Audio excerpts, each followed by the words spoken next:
Welcome to Not Nerdy Enough, and in honor of Hell's Fever coming out March 4th here in the UK, which already released in the US on February 4th, we are going to talk about the Coen Brothers. Mind you, this is going to be a brief introduction. So let's start with the fact that Ethan and Joel Coen are both writers, directors, and producers. The filmography goes all the way back to 1984. I'm Dee, and welcome to Not Nerdy Enough. So, the movies that you probably know are the Coen Brothers: Fargo, The Big Lebowski, No Country for Old Men, Burn After Reading, Old Brother, Where Art Thou, and True Grit, the remake, not the original. They're not that old, I don't think. So let's go on to the movies that you may have heard of but didn't know they were the Coen Brothers. I didn't. The first one is going to be Bridge of Spies. Now, this was written by the Coen Brothers, but of course directed by Steven Spielberg. And with Steven Spielberg in the chair of directing, with Tom Hanks and in a suspense thriller about a Russian spy and an American warrior, you couldn't go wrong. This movie was released last year, and it's on the Just Watch It list. The next one is Unbroken. This one, also written with the Coen Brothers, but also directed by Angelina Jolie, is in the form of someone else's life, a former POW, and his wife as an Olympian. This one came out in 2014. I haven't seen it yet and had not much nerdy desire to see it, but if you have seen it, please comment below and let me know what you thought of it. The next one, Inside Llewyn Davis. Now, Inside Llewyn Davis is a movie I want to see that I have never had the chance to sit down and watch. Been way too busy with class. So this is on my Just Watch It list. I didn't want to look it up. I didn't want to spoil it. So unfortunately, I'm not spoiling it for you either. The next movie is The Lady Killers. Now, this one I have seen, and I would consider it Shakespearean comedy of errors. Tom Hanks is back in a comedic type role. But this one, with a 55% on Rotten Tomatoes, may be good for your bad movie night.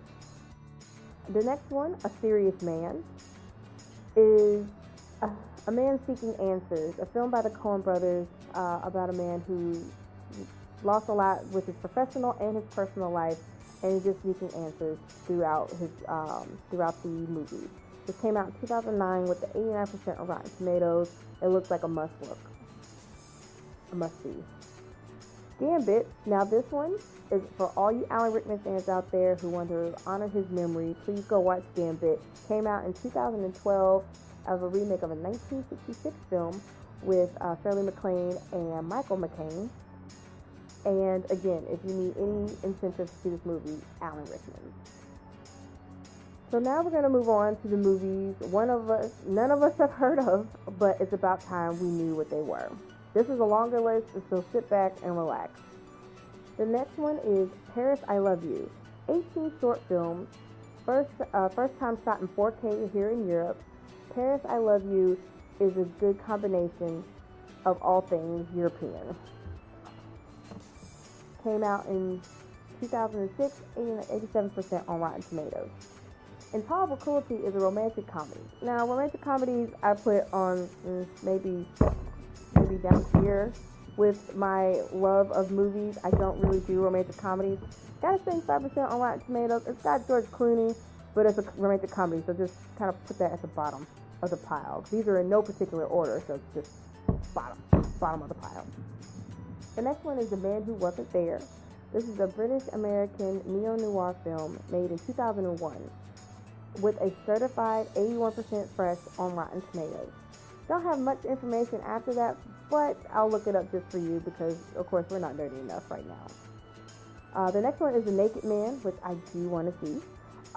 It's about a man who is a wrestler by night with the stage name, The Naked Man. And if that's not enough for you to want to go see this movie, then you should consider the fact that there's an Elvis impersonator in here. I won't spoil why he's in there, but he's in there. The next one is Hudsucker Proxy. This one is also a dark comedy, and if you notice anything about the Coen Brothers, black comedy is their niche. This is what they do. Most of their films have some laughs in it that you just wouldn't laugh at in any other film. It came out in 1994.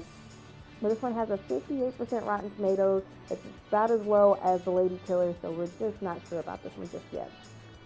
Barton Fink is a one I was just recently introduced into my film studies class. Came out in 1991.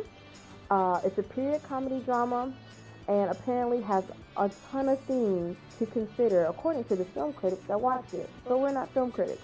We're not nerdy enough to care. Miller's Crossing, made in 1990, is another black comedy, again the theme of the day. It's 91% on Rotten Tomatoes. Go check it out. I probably won't, but if you do, please comment below and let me know what you think about it. Raising Arizona is the next one. Now this one is made in 1987, and we're getting closer to when they first started out. And according to the AFI's 100 Years, 100 Laughs list, which I didn't know existed, it does. This movie, Raising Arizona, is on the list. It's got a 90% on Rotten Tomatoes. Crime Wave, made in 1986, is another black comedy, a little bit of slapstick, a little dark, about a death row inmate. Of course, it has a cult following now because it wasn't that highly produced or made it big on the box office. But it's got a cult following, but I do not advocate cults, so please be careful.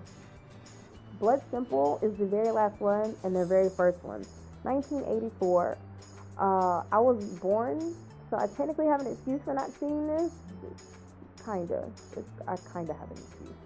94% on Rotten Tomatoes, but a 30-second summary about this movie is nearly impossible. So that is the Coen Brothers in one fell swoop. They have a ton of movies out there. Some of them you might be interested in watching, some not. But please go check them out. Go see Hell Caesar if you haven't seen it in theaters. When it comes out here, I'll be more than happy to go see it. Hell Caesar, again, released in the U.S. February 5th. It will be here in the U.K. March 4th, starring George Clooney, Josh Brolin, Channing Tatum, Scarlett Johansson, Tilda Swinton, and a whole bunch of other people that are just amazing. Go see it. This is not nerdy enough, and I'll see you again soon. Bye.